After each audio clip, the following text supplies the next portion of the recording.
Sup guys, it's Alex here, and welcome to my 2019 NIT, well I guess if I said tournament right there, it would be a bit redundant since it's the National Invitation Tournament Predictions. I didn't think that I would be doing this video this year, but I thought, why not go ahead and do it? Why not let it fly? Up first, I'll go and show you guys the 1 seeds. They ended up being the first 4 out teams from the NCAA tournament. We have UNC Greensboro right there, who was supposed to be in the tournament until Oregon upset Washington and then stole that bid. So it sucks for UNC Greensboro, but they get rewarded to get to host their couple first-round games for the NIT tournament. Then we have Indiana down there. Then we have TCU and Alabama. And then the 2 seeds are NC State, who a lot of people are saying got screwed.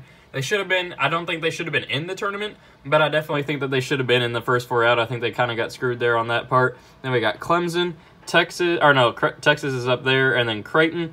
So that's just a little bit of a look at the bracket. I'll just go ahead and leave it on the screen for a little bit longer so you guys can take a look at it. And what I did was I go on bracketfy.com as I always do for like the bracketology updates and then the NCAA tournament itself. The link for this will be in the description, so make sure you go click that link, check it out, make your voices heard for the NIT tournament. This video won't be as long as the others since there's only 32 teams, seeds 1 through 8 instead of like 1 through 16. And plus I'm just I don't really know a whole lot about the teams who are like seeded 5 through 8 and stuff like that, so I'll kind of be just going through making some upset picks, but we'll have fun with it. First up, we have UNC Greensboro versus Campbell. Chris Clemons, who is like the 4th leading scorer in NCAA Division I history, is on Campbell. They weren't able to make it to the NCAA tournament, but I think that their run will also end here in the first round of the NIT against UNC Greensboro.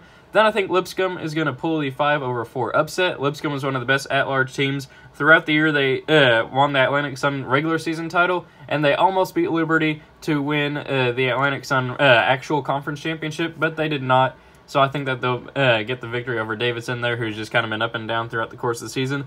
Then I think Mac McClung and Georgetown, they went on a run to end the season to try to get into the bubble picture. Didn't work out, but I think they get the victory there against Harvard, and then NC State will beat Hofstra.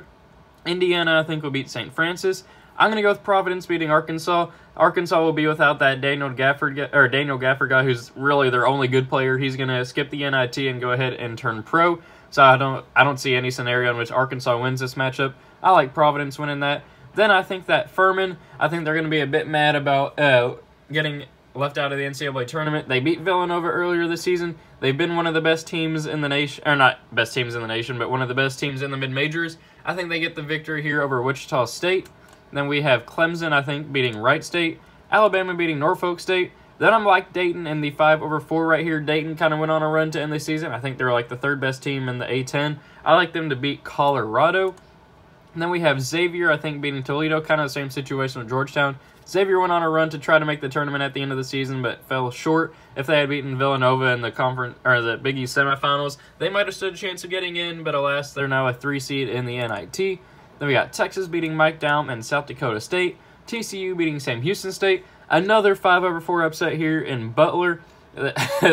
They were the worst team in the Big East this season, but Nebraska is near the bottom of the Big Ten as well, and I like Butler a little bit more than Nebraska here, so I'm going to go with them. Then we got Memphis with Penny Hardaway beating San Diego. Whenever the bracket was first released, I thought, why is San Diego in over like San Diego State? Still asking that question, I don't know, but either way, I'm going to have Memphis winning that matchup. Then I'm going to go with a pretty big upset pick right here. I'm going to go with Loyola Chicago over Creighton.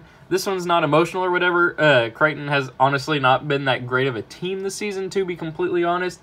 And Loyola Chicago was the best team in the Missouri Valley Conference during the regular season, but then lost by like 1 or 2 points against Bradley in their conference tournament.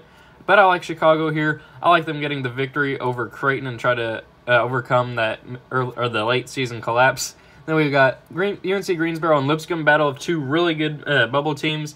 I'm going to go with UNC Greensboro, though. They were almost in the tournament. 1 seed moving on. Then I'm going to have NC State beating Georgetown. Indiana, I think, will beat Providence. And then I'm going to actually go with Furman here, beating Clemson as the 3 seed over 2. Kind of an upset pick. I don't really know if you want to call that an upset of 3/2. But when it's Furman over a major conference team in the ACC, I'm going to call that an upset. I'm going to go with Furman winning that one. Then we got Alabama beating Dayton. Then I'm going to go with Xavier, a 3/2 over Texas.